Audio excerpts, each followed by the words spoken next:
Bom, falando nisso, tudo leva a crer que foi mesmo um crime o que aconteceu com o garoto Gael, de 3 anos de idade, que infelizmente o nosso Rogério Assis, ontem participando, nosso canhão dos maiores locutores do rádio, informou durante o Brasil Urgente que ele viu uma movimentação estranha no apartamento do menino. Ele mora em frente, às 8 horas da manhã, o menino já saindo praticamente sem vida, sem sinais vitais do apartamento onde a mãe, acho que é de nome Andréia, teria matado essa criança de 3 anos de idade. Há sinais de água nos pulmões, seria afogamento. O Marcelo já vem aí com todas as informações, né? É mais uma sequência daquilo que eu falei no dia do caso do garoto Henri, quando eu afirmei de forma definitiva que o caso do Henri só tinha ganho projeção porque o cara que matou era um cara rico e político, aquele Jairinho que parece que é pior do que a gente imaginava que ele é. Adorava quebrar perna de criança, quebrar perna de uma menininha, quebrar braço de uma menininha que era filha de uma ex-companheira dele. Ele bateu também na ex-companheira, quebrou a perna de um garoto, o fêmur, que é o osso maior da perna, de uma ex-companheira dele, bateu também na mulher.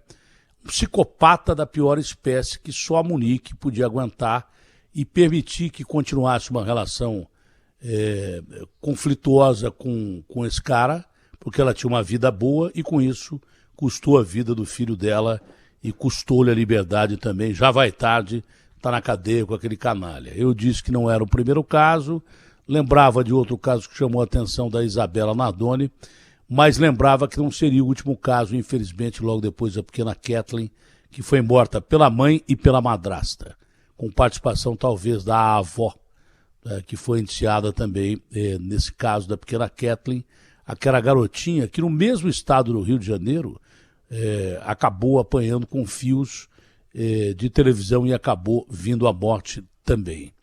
São pessoas indefesas. Aquilo que a ministra Damares falou aqui é verdade, né? Tanto crianças que não podem responder a ataques, que não sabem nem dizer por que, como e quando são atacadas, que não conseguem reclamar dos ataques que recebem por medo ou por incapacidade mesmo de responder esses ataques. São mulheres e homens acima de 80 anos de idade, 70 anos de idade, mantidos até reféns por família que toma aí dinheiro de auxílio emergencial e os trata como se fossem animais, não é?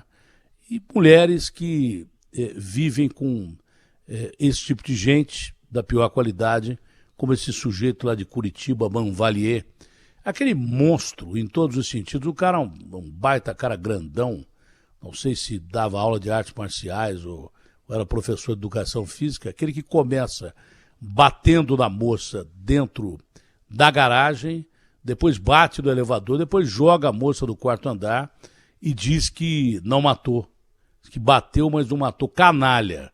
Graças a Deus tomou 31 anos de prisão.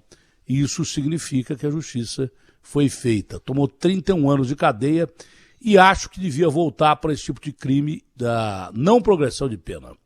Que adianta o Bruno pegar, torturar a mãe do filho dele, a Elisa Samúdio, desaparecer com o corpo, botar, depois de torturar muito, bater, sequestrar com a ajuda daquele macarrão, botar a menina nas mãos de um dos maiores assassinos lá de Minas Gerais, o tal de Bola, que desapareceu com o corpo dela e agora o cara está na rua.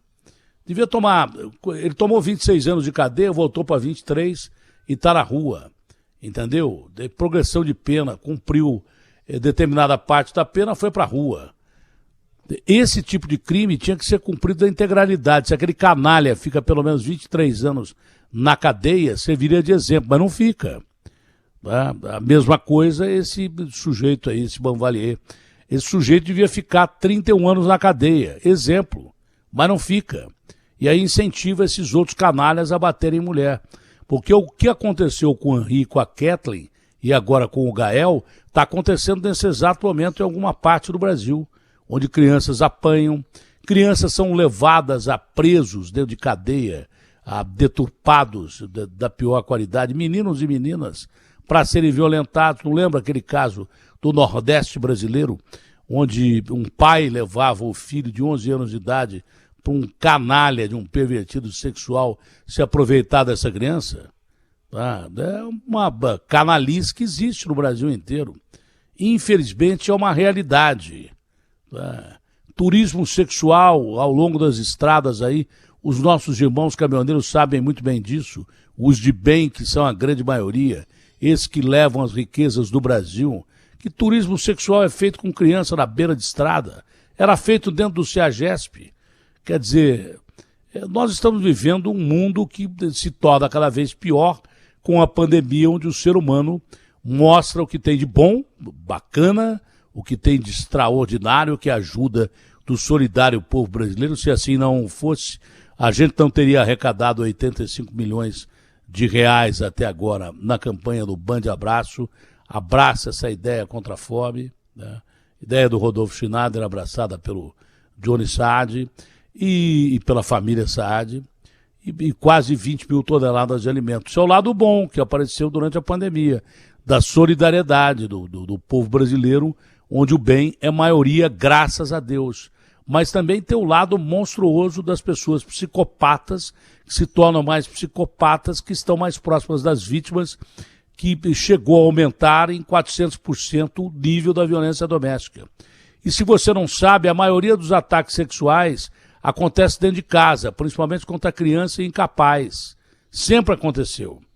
E agora, durante a pandemia, ou porque o cara perdeu o emprego, ou porque o cara está em home office, aproxima o canalha do agressor à vítima, coitada, que está ali dentro de casa sem escola, crianças, que está ali dentro de casa sem poder andar, velhinhos, que está ali dentro de casa porque tem necessidades especiais, e o monstro está perto. E mulheres que apanham pra caramba e são violentadas pelos próprios companheiros em todos os sentidos, inclusive na sua integridade, na sua alma.